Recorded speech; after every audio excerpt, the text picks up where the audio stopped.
안녕하세요. 네. 자, 이 기자 직접 환경 관련해서 수능 문제 문항들을 분석을 하셨죠? 네, 저희 취재진은 대학 연구진과 함께 처음으로 수능 문항을 분석했습니다.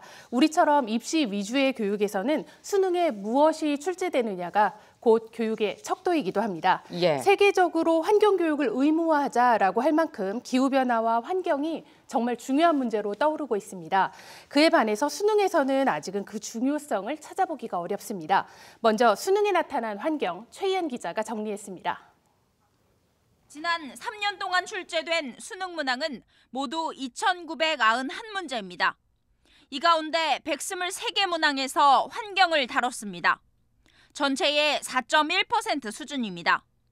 지구과학 원이 25개 문항으로 가장 많았고 세계지리와 해양의 이해가 15개 문항씩, 한국지리와 농업 이해가 12개 문항씩입니다. 세부 문항을 살펴봤습니다. 지구과학 원입니다. 전체 25개 문항 가운데 환경 문제의 원인과 영향, 실천과 행동, 그러니까 심각성을 알고 실천하기까지를 다루는 경우가 각각 3개 문항씩입니다. 나머지는 단순 지식 등 일반적인 내용을 묻고 있습니다. 15개 문항이 출제된 세계지리에서도 60%가 단순 지식을 묻고 있습니다. 농업 이해와 해양의 이해에서는 실천과 행동에 관한 문제가 많이 출제됐지만 두 과목의 응시생을 모두 합쳐도 한 해 500명이 되질 않습니다. 환경 문제를 지식의 문제로 받아들일 가능성이 있는 거죠. 그러면 결국 문제 해결을 위한 실천으로 이어질 가능성은 점점 떨어지거나 늘어날 가능성이 낮아진다고 볼 수 있겠습니다. 네, 보신 것처럼 수능에서는 이렇게 환경을 단순 지식으로 묻고 있습니다. 예. 네, 이번에는 기후변화 내용을 한번 살펴보겠습니다. 3년 동안 모두 5문제가 출제됐습니다. 그나마 한 문제씩 나오다가 2020학년도에 3문제가 한꺼번에 출제됐는데요. 어느 과목에서 다뤄졌을까요?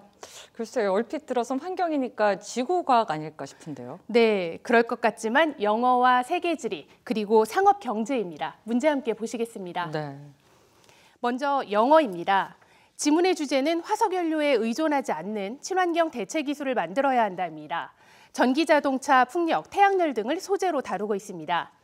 세계지리에서는 온실가스와 지구온난화를 얼마나 이해하는지를 물었습니다. 상업경제에서는 기사를 인용했는데요. 온실가스 감축을 위한 실천 방안을 묻고 있습니다. 네, 보신 그대로입니다. 대체로 온실가스와 지구온난화의 관계를 지식 형태로 묻고 있습니다. 학교에서도 딱 이렇게 배운다는 뜻입니다. 취재진은 교육부에 학교에서의 환경교육을 물었습니다. 교육부의 답은 여러 과목에 흩어서 잘 가르치고 있다. 그래서 따로 환경 과목을 두지 않아도 충분히 학교에서 배우고 있다. 이렇게 대답을 했습니다. 문제는 이렇게 배운 내용들이 사실 잘 통합이 되지 않는다는 데 있습니다. 네. 기후변화는요, 지구 생태계라는 측면에서 보면 분명히 자연과학적인 문제인데 빈곤이나 산업의 문제, 그리고 인권의 문제로도 이어집니다. 사회과학적인 문제라는 뜻입니다. 교수님의 얘기를 들어보겠습니다. 지구과학에서는 과학적인 일반 이론을 다루고 또 윤리 과목에서는 개인의 책임과 윤리적인 문제를 다루고 기후변화 문제를 이렇게 계속 다루어서는 기후변화라는 문제를 온전하게 이해하지도 못할 뿐만 아니라 그래서 전문가들은 환경 과목을 두자 이렇게 주장을 하고 있습니다. 적어도 중학교 때 한 학년 아니면 한 학기라도 제대로 배워보자라는 식이죠. 네.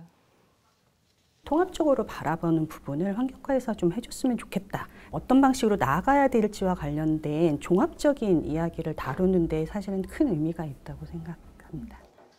네, 지금 세계 여러 나라가 기후변화를 포함한 환경교육을 의무화하고 또 강조하고 있습니다. 우리 교육에 시사하는 바가 큽니다. 네, 요즘 들어서 더 환경이 주는 경고를 더더욱 허투루 들어서는 안 되겠다 이런 생각이 드는데 오늘부터라도 좀 환경교육에 좀 더 소홀하지 않았으면 하는 바람입니다. 오늘 말씀 잘 들었습니다.